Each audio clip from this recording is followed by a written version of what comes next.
향후 그들처럼 바닥권에서 그들처럼 따블도 갈 수 있을 만한. 네, 여러분 안녕하세요, 백진수입니다. 사실 오늘 장중에 오랜만에 섹터에 대한 공부를 좀 했거든요. 예, 무료 카톡방에서. 자, 오늘 이제 제가 새롭게 이야기했던 그 섹터 내용은요, 먼저 뭘까요? 정답을 알려드리기 전에 이 섹터를 이야기해야 되는 이유에 대해서 먼저 좀 설명을 좀 해보겠습니다. 일단은 지금 현재 시장에서의 특징을 보게 되면 작년부터 쭉 이어져 오던 부분을 보게 되면요, 수소 그리고 전기차 2차전지 해가지고 작년 여름부터 이제 쭉 한번 그쪽 sek터 쪽으로 이제 바람이 확 불었죠. 그러면서 이제 주가들이 쫙 올라가고 관련주들이, 그리고 나서 그 다음에 자율주행 쪽으로 좀 옮겨 붙었습니다. 옮겨 붙어서 LG전자나 현대차, 기아차 등등 쭉 한번 올려 붙이고, 그리고 나서 이제 항공우주 섹터, 제일 최근에 이제 바람이 불었던 항공우주 섹터잖아요. 그러니까 이런 섹터들이 지금 현재 어떻게 보면 시장에서 주도 섹터로서 이제 자리를 잡아왔다, 이렇게 볼 수가 있는데, 그러면은 우리가 주식을 하는 사람이기 때문에 다들 고점에 올라 있는 섹터들보다는 향후 그들처럼, 바닥권에서 그들처럼 이렇게 따블도 갈 수 있을 만한 그런 섹터가 뭘까라는 거를 또 생각해 봐야 되는 게 주식을 하는 사람으로서 당연한 거 아니겠느냐라는 좀 생각을 좀 해봤고요. 그동안 시장에서 강세를 보였던 섹터들의 공통점을 보게 되면요, 다 미래를 향해 있습니다. 그러니까 지금 현재 기존에 있는 산업이 아니라 미래에 활성화될 산업을 보고는 있지만,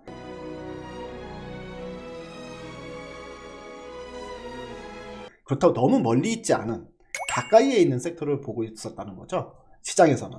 그래서 결과적으로 전기차라던가 자율주행차라던가 우주항공 이런 것들도 다 사실 미래형 산업이겠지만 거리가 너무 멀리 있는 미래는 아니라는 거죠. 그래서 이런 쪽에 관련돼서 시장이 좋아하고 있기 때문에 또 찾아봐야 된다는 부분인데요, 결국에는 사람들이 우와 보고 싶다, 만져보고 싶다, 눈으로 한번 확인해 보고 싶다 라고 하는 부분들이죠.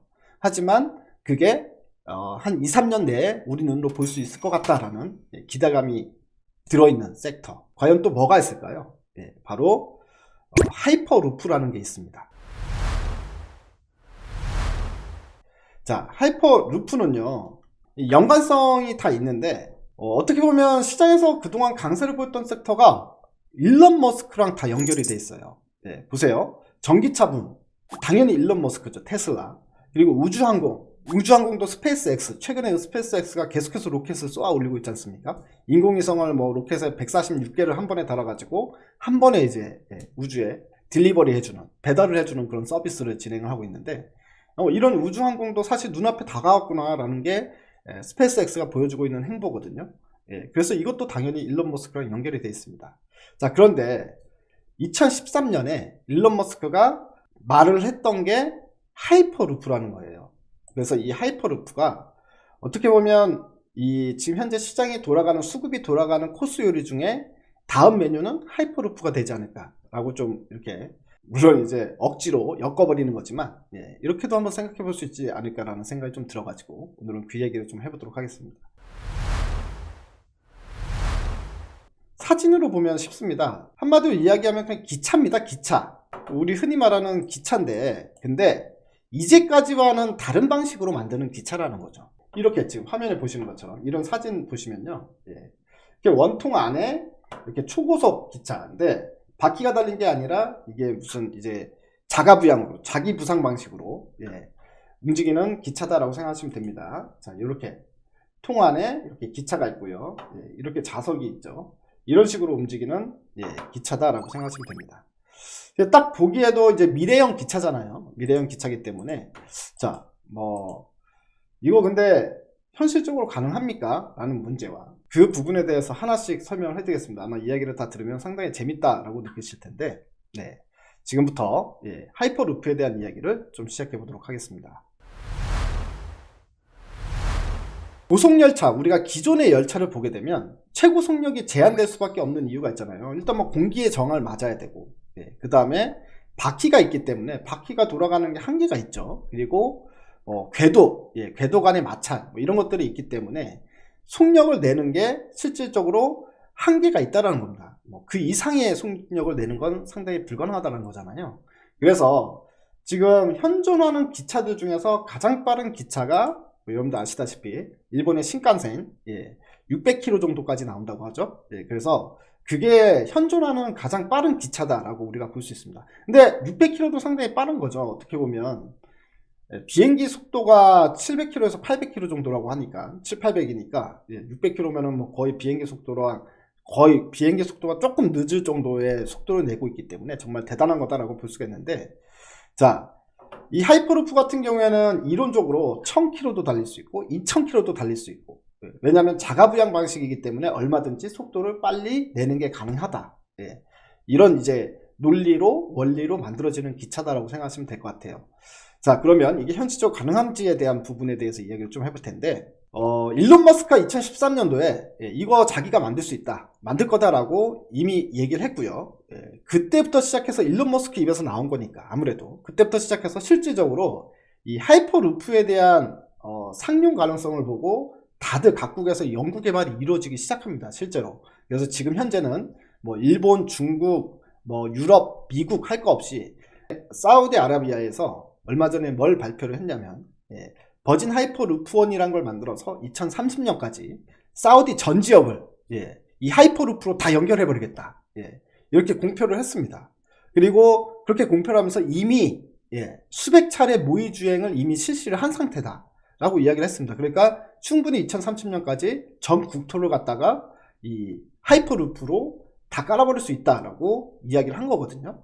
그렇게 되면 실질적으로 아주 먼 미래의 이야기가 아니지 않습니까? 그리고 지금 하이퍼루프를 다 모의 주행을 하고 있는 상황인 것 같아요. 각국마다 다 연구 개발을 하면서. 그래서 지금 알려진 걸로 따지면은 일단은 지금 속도가 한 400km 가까이, 380km 정도까지는 속도를 맞춰 놓고 있는 상황이다 라고 이야기를 했는데요. 여기서 소름 돋는 사실이 하나 있습니다. 그게 바로 뭐냐면 대한민국이 벌써 1280km 속도에 성공했다라는 이야기가 나왔다는 거죠. 여러분들 모르고 계셨죠? 1280km, 전 세계에서 지금 현재 하이퍼루프 모의 주행에서 가장 높은 속력을 보여주고 있는 게 바로 우리나라 기술이라는 거거든요. 참 재밌는 게 어디서요? 바로 한국철도기술원에서 이미 이 기술을 확보를 하고 있다는 소식이 나왔습니다. 자, 2009년도에 이미 일론 머스크가 2013년도에 하이퍼루프를 만들겠다라고 공표를 했는데, 우리나라 한국철도기술원에서는 이미 그 전보다 한 4년 앞서서 2009년도부터 이미 개발 시작됐다고 합니다. 그래서 지금 시험 운행을 했는데 1280km가 나오고요. 지금 나오는 이야기는 서울에서 부산까지 이 하이퍼루프가 17분 만에 도달을 한다고 합니다. 17분. 그러니까 딱 기차 안에서 커피 한 잔 마시면 벌써 부산에 도착한다라는 그런 이야기가 나오고 있다는 건데요. 지금 이미 한국철도기술원에서는 이 하이퍼루프의 원천 기술도 확보를 한 상태고 특허까지 가지고 있는 상태고, 예를 들어서 이제 기차의 엔진이라고 할 수 있는 분리형 초전도 전자석과 관련된 추진 부상 코일이라고 하는 것도 이미 기술을 확보를 해놓고 있는 상태이고요. 그 다음에 이 철도처럼 핵심 장치인 0.001 기압 튜브, 그러니까 이 기압이 낮으면 낮을수록 빠른 속도로 갈 수 있다는 거죠. 이 기압 튜브도 이미 2018년에 개발 완료가 됐다고 합니다. 이 때문에 기술력은 충분히 눈앞에 다가온 기술력이다 라고 생각하시면 될 것 같아요. 그러면 우주항공 섹터 다음에 하이퍼루프가 시장에서 부각받을 수 있는 가능성 충분히 있다, 이렇게 이제 본다라는 이야기입니다. 실용성이 있는, 즉 한마디로 경제성이 있는 과학을 좋아합니다. 한마디로 대중화가 가능하냐도 상당히 중요하다는 건데요, 주식시장에서는. 그래서 이 경제성을 한번 살펴보면 경제성이 충분히 따봉이다, 이렇게 이제 볼 수 있습니다. 자, 보면은 지금 현재 알려진 내용으로만 볼게요. 하이퍼루프가 하게 되면 기차랑 비교를 했을 때 이 건설 비용이 기존 고속철, 우리 철도 까는 거 있잖아요. 철도 까는 비용의 10분의 1밖에 안 들어간다고 합니다. 물론 이제 추정이긴 합니다만 5분의 1이라고 얘기하는 데도 있고 10분의 1이라고 얘기하는 데도 있는데, 어쨌든 철도 건설 비용보다 훨씬 2배도 아니고 5배나 10배 정도의 싼 가격에 설치가 가능하다니 상당히 경제성이 있죠. 그리고 또 기차 운행할 때 드는 비용이 있을 거지 않습니까? 기차 운행할 때 운전 비용보다 이 하이퍼루프는 운전 비용이 30%밖에 들지 않는답니다. 즉 서울에서 부산까지 갔을 때 비용과 하이퍼루프의 비용을 따져보니 30%밖에 들지 않는다. 그러니까 상당히 경제성이 엄청나게 뛰어난 거고요. 이거는 뭐 상용화 기술만 완료가 되면 바로 설치하는 게 더 이득이다 라고 볼 수가 있다는 거죠. 대신에 문제점들은 여러 가지 있는데요. 가장 큰 문제점이 뭐냐면 기차는 대신에 많은 사람을 한 번에 태울 수 있잖아요. 네.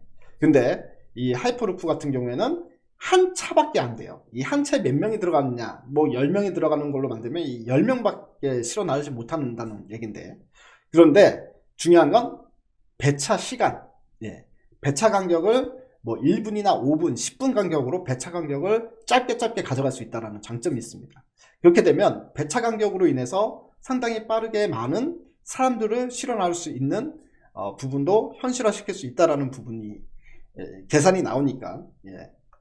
사실 실질적으로 요거는 경제성이 충분히 있고, 그리고 많은 사람들도 이용할 수 있다. 배차 간격을 쪼갰으로 인해서 많은 사람이 이용할 수 있다라고 생각이 듭니다. 영국 언론에서 결국엔 무슨 보도가 나왔냐면요, 지금 현재 제일 중요한 건 하이퍼루프의 기술력은 대한민국이 1등이라는 겁니다. 예. 그러면서 영국 언론에서 한 말이, 한국이 하이퍼루프 대중교통 시스템을 세계 최초로 구현할 수 있는 나라다라고 이야기를 했습니다. 그리고 분명히 그렇게 될 것이다 라고 이야기를 했는데요. 자, 그러면 우리가 주식을 하는 사람들이기 때문에 여기서 수혜주도 한번 알아봐야 되겠죠. 지금 현재 시장에서 아주 강하게 테마가 일어나진 않았기 때문에 수혜주 찾기는 앞으로 진행이 될 거다라고 볼 수가 있습니다. 딱 봐도 제가 봤을 때는 현대로템이 최고 수혜주가 될 거다라고 생각이 듭니다. 예. 왜요? 기차 만드는 회사잖아요. 현대로템. 예. 기차 만드는 회사이기 때문에 만약에 이제 이거에 상용화 되게 되면 이거는 한국철도기술원에서 결과적으로는 한국철도기술원에서 수주를 줄 거 아닙니까? 예. 기술 이전 해가지고, 원천 기술 가지고, 이 기술 이전 해가지고, 야, 이렇게 설계도면 주면서 이렇게 만들어봐 라고 얘기를 할 거지 않습니까? 그러면 한국철도기술원은 민간기업이 아니라 공기업인데, 예. 이 원천 기술을 갖다가 해외 기업을 불러다가, 야, 니들이 이거 만들어봐 라고 해서 해외 기업한테 수주를 줄 가능성은 거의 제로라고 봐야 됩니다. 예. 그래서 결국엔 국내 기업이 이 프로젝트를 실행을 할 수밖에 없는 거고요. 한국철도기술원이 가지고 있는 모든 원천 기술을 이 수주를 준 기업한테 다 제공을 하고 이렇게 만들어라고 안내까지 해줘야 되는 부분이잖아요. 예. 그러면 이거를 수주를 받을 수 있는 기업은 당연히 제가 생각하기로는 제 상식적으로는 현대로템밖에 없다 이렇게 생각이 들고요. 그래서 현대로템 말고는 제가 봤을 때 이거를 실제로 상용화시킬 때는 선택지가 없다라고 생각이 듭니다. 자, 그리고 또 한 가지, 현대로템 같은 경우에는 실제로 자기부상 열차, 이게 자기부상 열차로 간다 했잖아, 바퀴 없이. 이 자기부상 열차를 2013년에 이미 앨런 머스크가 얘기했을 때 이미 자기부상 열차를 100% 본인들의 자체 기술로 만들었었어요. 예. 만들어서 실제로 이게 운행을 하고 있습니다. 저도 한 번도 가본 적은 없는데 이제 곧 가서 한번 구경하고 타보려고 하는데요. 이게 바로 어디에 있냐면 2014년부터 인천공항하고 용유역까지, 그쵸? 영종도 있잖아요. 영종도. 예, 영종도 용유역까지 6km 아주 짧은 구간을 지금 현재 운행 중에 있습니다. 그래서 그걸 보면은 이제 미래의 하이퍼루프가 어떤 식으로 이제 만들어지는지가 어느 정도는 감을 잡을 수 있을 것 같아요. 그러니까 실제로 100% 자체 기술도 가지고 있고요. 한국철도기술원, 예, 여기서 이제 수주를 받을 가능성이 상당히 높기 때문에 일단 현대로템은 가장 큰 수혜주로 보고 있고요. 그 다음에 뭐 중소형주들 중에서도 수혜주라고 언급되고 있는 것들이 몇 가지 있습니다. 예. 난 그런 거 몰라요. 에로티 베큐um 같은 경우도 거론이 되고 있는데요. 에로티 베큐um 같은 경우에는 얘가 이제 원래 지금 하고 있는 일이 반도체 쪽에 건식 진공 펌프를 만들어요. 예, 건식 진공 펌프를 만드는 애인데 이 하이퍼루프 기술에 이 건식 진공 펌프가 사용이 됩니다. 그러니까 당연히 수혜를 받을 거 아니냐라고 이야기가 되고 있는 거고요. 포스코 ICT도 거론이 되고 있습니다. 포스코 ICT 같은 경우에는 자기 부상 열차다 보니까 이 시스템 자체가 전기 공급 장치를 만들어야 된다라는 거죠. 전기 공급 장치를 만들고 있는 포스코 ICT도 수주를 받을 가능성이 크다. 즉 수혜주로 거론될 가능성이 상당히 크다. 이렇게 이야기가 하고 있습니다. 아무튼 아직은 실제 수주가 나오는 상황이 아니잖아요. 미래 산업이기 때문에. 하지만 아주 멀리 있지는 않다라고 보여지고요. 실제 수주랑 상관없이 이게 테마가 시장에서 한번 불게 되면 일단 연관성 있는 애들을 찾는 선에서 아마 출발이 될 겁니다. 예. 그래서 결국 연관성을 보게 되면 이런 종목 저런 종목 또다시 튀어나오게 될 거고요. 관련주들은 또다시 수십 개의 종목으로 확장이 될 텐데 뭐 어쨌든 지금 상황에서 뭐 이런 하이퍼루프 테마가 시장에서 불고 있지는 않지만 향후 시장에 이런 테마가 분다고 했을 때 그냥 확실한 건 일단 현대로템은 어떻게든 빼고 갈 수는 없을 것이다. 이렇게 이제 우리가 생각해 볼 수 있을 것 같고요. 오늘은 이렇게 하이퍼루프에 대한 이야기를 좀 진행을 해봤는데 뭐 여러분들 재밌었는지 모르겠습니다. 뭐 사실 이제 주식이란 게 결국 이렇게 찾아가는 과정이거든요. 예, 그러니까 지금 현재 시장에서 아주 핫한 것도 봐야 되겠지만 이 핫한 것들의 어떤 연관성을 보면서 그 다음에 핫한 거를 우리가 미리 좀 찾아내는 작업도 주식을 함에 있어서 꼭 필요한 작업이기 때문에 오늘은 이런 이야기를 좀 진행해봤다는 점 참고해 주시고요. 다음에 또 재미있는 내용으로 찾아오도록 하겠습니다. 감사합니다.